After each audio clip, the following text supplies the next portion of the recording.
Assalamualaikum warahmatullahi wabarakatuh. Ketemu lagi dalam pelajaran PPKN bersama saya, Ibu Nurul Hija. Kali ini kita akan berbicara tentang sistem dan dinamika demokrasi di Indonesia. Dalam sub yang kedua, yaitu sistem demokrasi Pancasila.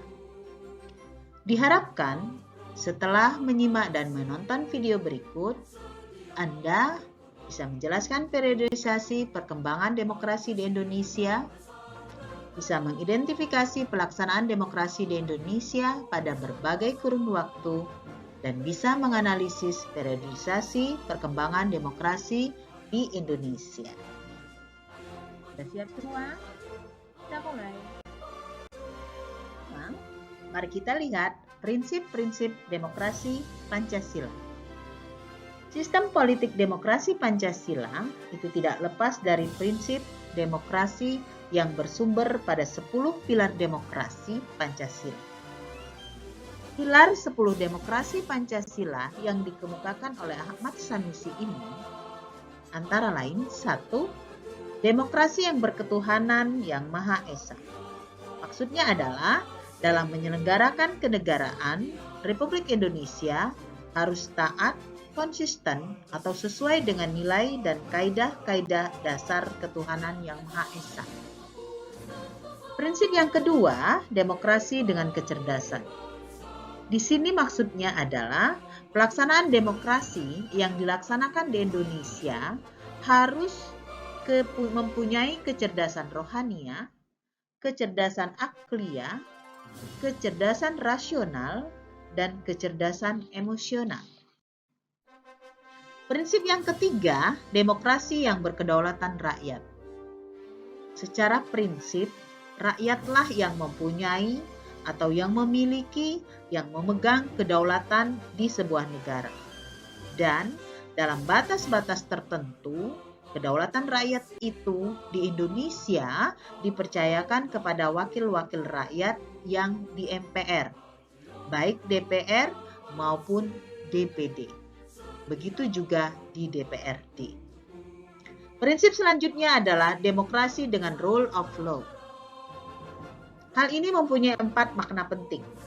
Pertama, kekuasaan negara Republik Indonesia harus mengandung, melindungi, serta mengembangkan kebenaran hukum. Kekuasaan negara memberikan keadilan hukum dan menjamin kepastian hukum, serta kekuasaan negara itu mengembangkan manfaat atau kepentingan hukum. Mari kita lihat prinsip yang lainnya. Prinsip demokrasi dengan pemisahan kekuasaan kenegaraan. Kekuasaan di sebuah negara diserahkan kepada badan-badan negara yang bertanggung jawab.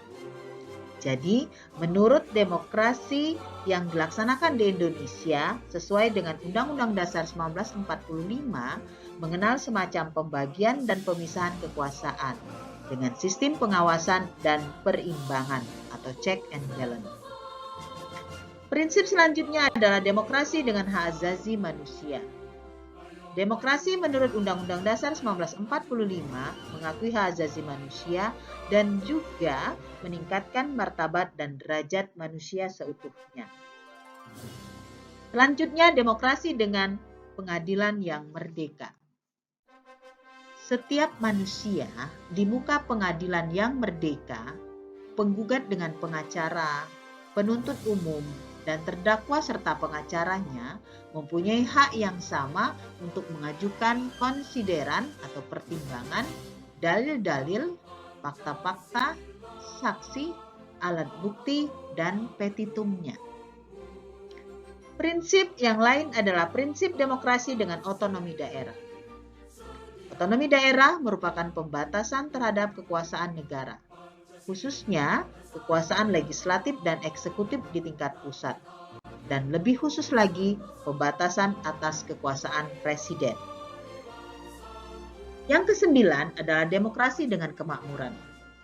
Demokrasi menurut Undang-Undang Dasar 1945 ditujukan untuk membangun negara kemakmuran oleh dan untuk sebesar-besarnya kemakmuran rakyat Indonesia. Terakhir adalah demokrasi yang berkeadilan sosial. Jadi, menurut demokrasi sesuai Undang-Undang Dasar 1945, tidak ada golongan, lapisan, kelompok, satuan, atau organisasi yang menjadi anak emas, yang diberi berbagai keistimewaan atau hak-hak khusus. Itu adalah 10 prinsip demokrasi Pancasila. Jadi sebenarnya, apa yang menjadi karakter utama demokrasi Pancasila? Karakter utama demokrasi Pancasila tercantum dalam sila keempat Pancasila, yaitu kerakyatan yang dipimpin oleh hikmat kebijaksanaan dalam permusyawaratan dan perwakilan. Dengan kata lain, demokrasi Pancasila mengandung 3 karakter umum: kerakyatan, permusyawaratan, dan hikmat kebijaksanaan. Oke, kita lanjut lagi ke materi selanjutnya. Sekarang kita lanjutkan dengan pelaksanaan demokrasi di Indonesia. Untuk lebih memudahkan kita belajar tentang perkembangan demokrasi di Indonesia, mari kita pilah-pilah sesuai dengan periode-periode yang telah ditentukan. Periode pertama dimulai dari tahun 1945 sampai dengan 1949. Periode kedua dimulai dari tahun 1949 sampai 59. Periode yang ketiga dimulai dari 49 sampai 65. Periode yang keempat dimulai dari tahun 1965 sampai 1998. Dan yang terakhir mulai dari tahun 1998 sampai dengan sekarang. Selanjutnya, kita akan memaparkan perkembangan demokrasi pada masa-masa tersebut.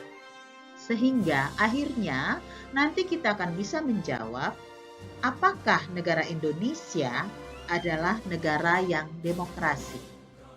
Apakah negara Indonesia adalah negara yang demokrasi? Mari kita saksikan bersama-sama. Periode yang dimulai dari tahun 1945 sampai tahun 1949 adalah pada masa pemerintahan revolusi kemerdekaan. Pada masa ini, pelaksanaan demokrasi baru terbatas pada berfungsinya pers yang mendukung revolusi kemerdekaan. Adapun elemen-elemen demokrasi yang lainnya belum sepenuhnya terwujud. Kenapa? Karena pada saat itu, pemerintah masih memusatkan seluruh energi dan pikirannya bersama-sama dengan rakyat untuk mempertahankan kemerdekaan dan menjaga kedaulatan negara serta negara kesatuan ini agar tetap hidup. Akan tetapi, meskipun tidak banyak catatan sejarah yang menyangkut perkembangan demokrasi pada periode ini telah diletakkan hal-hal mendasar bagi perkembangan demokrasi di Indonesia untuk masa selanjutnya. Misalnya, pertama, pemberian hak-hak politik secara menyeluruh. Kedua, presiden yang secara konstitusional pada waktu itu memiliki kemungkinan untuk menjadi seorang diktator dibatasi kekuasaannya dengan dibentuknya Komite Nasional Indonesia Pusat yang menggantikan tugas parlemen. Ketiga, dengan adanya maklumat Wakil Presiden 14 November 1945, dimungkinkannya terbentuknya sejumlah partai politik yang kemudian menjadi peletak dasar bagi sistem kepartaian di Indonesia untuk masa-masa selanjutnya dalam sejarah politik negara Indonesia. Kita lanjut ke periode berikutnya. Periode yang kedua yang dimulai pada tahun 1949 sampai 1959, kita mulai dengan pada masa ini atau pada periode ini terjadi 2 kali pergantian Undang-Undang Dasar. Pertama, pergantian Undang-Undang Dasar 45 menjadi Konstitusi RIS dalam rentang waktu dari 27 Desember 49 sampai dengan 17 Agustus 1950. Pada waktu itu, bentuk negara kita berubah dari negara kesatuan menjadi serikat. Sistem pemerintahan juga berubah dari presidensil menjadi parlementer. Kedua, pergantian Konstitusi RIS menjadi Undang-Undang Dasar sementara tahun 1950. Dalam rentang waktu 17 Agustus 1950 sampai dengan 5 Juli 1959. Bentuk negara kembali berubah menjadi negara kesatuan dan sistem pemerintahan menganut sistem parlementer. Di sini dapat kita simpulkan pada tahun 1949 sampai 1959 negara kita menganut demokrasi parlementer. Pada masa demokrasi parlementer merupakan masa yang semua elemen demokrasinya dapat kita temukan perwujudannya dalam kehidupan politik di Indonesia. Pertama, lembaga perwakilan rakyat atau parlemen memiliki peranan yang sangat tinggi dalam proses politik yang berjalan. Perwujudan kekuasaan parlemen ini diperlihatkan dengan adanya sejumlah mosi tidak percaya kepada pihak pemerintah yang mengakibatkan seringnya terjadi pergantian kabinet pada masa periode ini. Kedua, akuntabel atau pertanggungjawaban pemegang jabatan dan politisi pada umumnya sangat tinggi. Ini dapat terjadi karena berfungsinya parlemen dan sejumlah media massa sebagai alat kontrol sosial dalam pemerintahan. Ketiga, kehidupan kepartaian boleh dikatakan mengalami peluang yang sebesar-besarnya untuk berkembang secara maksimal. Dalam periode ini, Indonesia menganut sistem multipartai. Yang keempat, pada masa ini sudah diadakan pemilu pada tahun 1955. Yang kelima, masyarakat pada umumnya dapat merasakan hak-hak dasar mereka tidak dikurangi sama sekali. Dan yang keenam, pada masa pemerintahan parlementer, daerah-daerah memperoleh otonomi yang cukup, bahkan otonomi yang seluas-luasnya dengan azas desentralisasi. Akan tetapi, demokrasi parlementer hanya bertahan selama 9 tahun. Kenapa? Kenapa demokrasi parlementer hanya bertahan sampai 9 tahun? Demokrasi parlementer ini berakhir dengan dikeluarkannya Dekret Presiden 5 Juli 1959. Berbagai ahli tata negara mengemukakan pendapatnya kegagalan dari demokrasi parlementer. Penyebabnya antara lain, pertama, munculnya usulan presiden dengan konsepsi untuk membentuk pemerintahan yang bersifat gotong royong, yang melibatkan semua kekuatan politik yang ada, termasuk di dalamnya adalah Partai Komunis Indonesia. Kedua, kegagalan Dewan Konstituante dalam menentukan ideologi negara. Dengan kata lain, Badan Konstituante tidak bisa menjalankan tugasnya untuk membentuk sebuah ideologi negara Indonesia. Yang ketiga, terganggunya stabilitas politik. Ini disebabkan karena dominannya politik aliran sehingga membawa konsekuensi terhadap pengelolaan konflik. Yang keempat, basis ekonomi yang sangat lemah. Itulah penyebab kegagalan pada masa demokrasi parlementer. Lanjut lagi ke periode berikutnya, yaitu dari tahun 1959 sampai 1965, periode demokrasi terpimpin. Periode ini dimulai dengan keluarnya Dekret Presiden pada tanggal 5 Juli 1959 yang dikeluarkan oleh Presiden Soekarno. Isi Dekret Presiden tersebut adalah 1. Pembubaran Dewan Konstituante dan kembali ke Undang-Undang Dasar 1945. Mulailah babak baru pemerintahan Presiden Soekarno yang disebut dengan demokrasi terpimpin. Maksud konsep terpimpin di sini adalah dalam pandangan Presiden Soekarno dipimpin oleh hikmat kebijaksanaan dalam permusyawaratan dan perwakilan. Adapun karakteristik yang utama dari perpolitikan pada era ini adalah pertama, mengaburnya sistem kepartaian. Karena pada waktu itu partai politik lebih merupakan elemen penumpang dari tarik ulur kekuasaan antara lembaga kepresidenan, angkatan darat, dan Partai Komunis Indonesia. Yang kedua, terbentuknya DPR-GR atau Dewan Perwakilan Rakyat Gotong Royong. DPR-GR di sini tidak lebih hanya merupakan instrumen politik lembaga kepresidenan.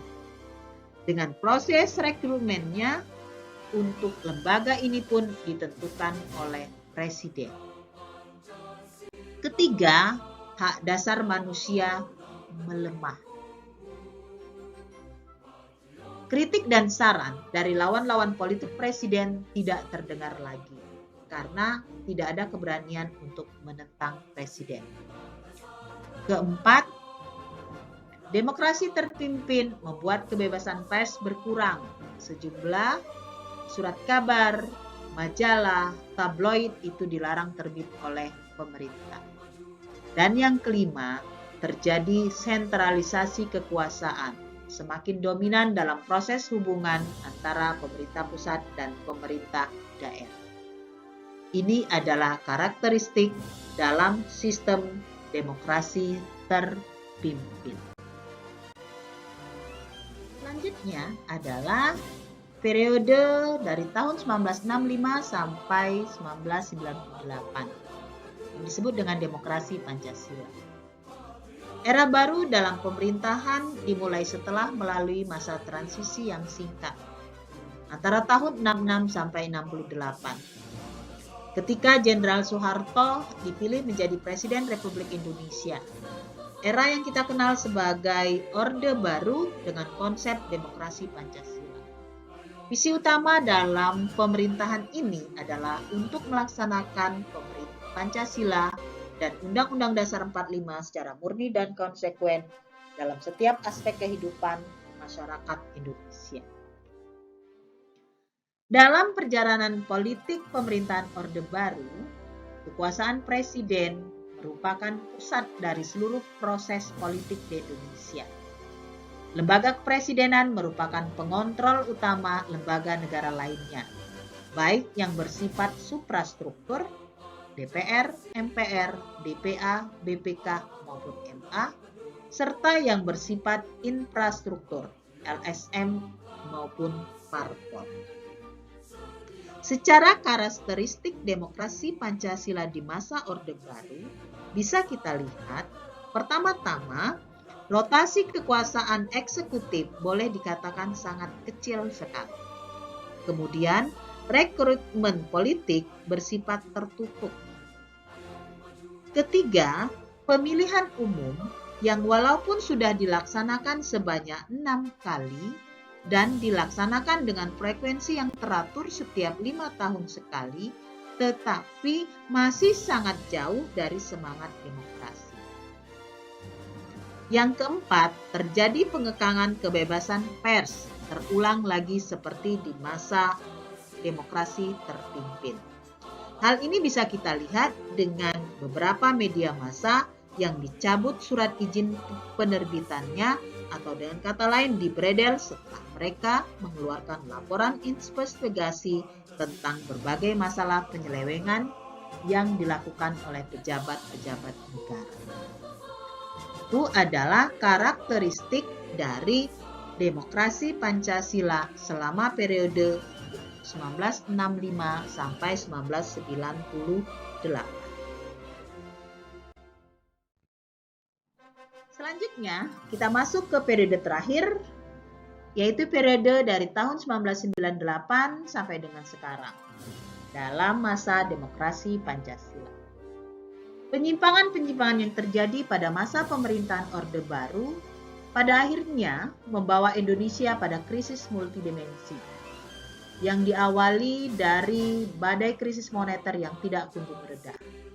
Krisis moneter ini membawa akibat pada terjadinya krisis politik, sehingga tingkat kepercayaan rakyat terhadap pemerintah itu begitu kecil.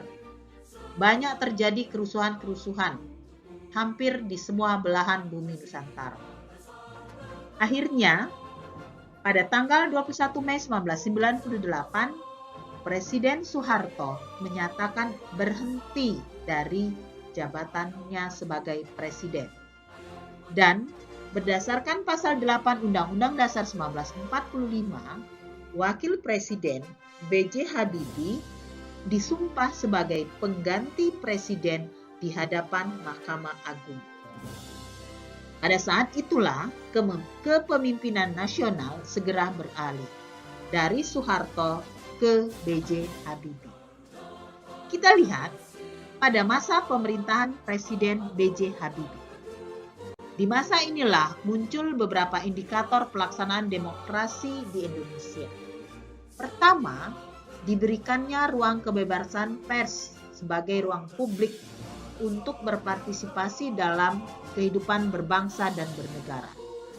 Kedua, diberlakukannya sistem multipartai pada pemilu 1999. Nah, dua hal yang dilakukan Presiden Habibie inilah merupakan fondasi yang sangat kuat bagi pelaksanaan demokrasi Indonesia untuk masa selanjutnya. Pertama, pemilu yang dilaksanakan jauh lebih demokratis dari sebelumnya. Hingga puncaknya di tahun 2004, rakyat Indonesia dapat langsung memilih wakilnya di lembaga legislatif dan presiden, wakil presiden pun dipilih secara langsung. Yang kedua, rotasi kekuasaan dilaksanakan mulai dari pemerintah pusat sampai ke tingkat desa. Ketiga, pola rekrutmen politik untuk pengisian jabatan politik dilakukan secara terbuka. Setiap warga negara yang mampu dan memenuhi syarat untuk dapat menduduki jabatan politik tersebut tanpa adanya diskriminasi. Yang keempat, sebagian besar hak dasar rakyat dapat terjamin, seperti adanya kebebasan menyatakan pendapat, kebebasan pers, dan sebagainya. Nah, kalau dilihat dari sini, kondisi demokrasi di Indonesia pada saat ini dapat kita ibaratkan sedang menuju ke arah kesempurnaan. Tetapi masih banyak halangan-halangan yang hadang untuk mencapai kesempurnaan tersebut. Oke semuanya, materi kali ini cukup sekian. Kita ketemu lagi dengan video-video selanjutnya dengan materi-materi yang berbeda. Tetap semangat, selalu bersyukur dan tersenyum. Wassalamualaikum warahmatullahi wabarakatuh. Terima kasih.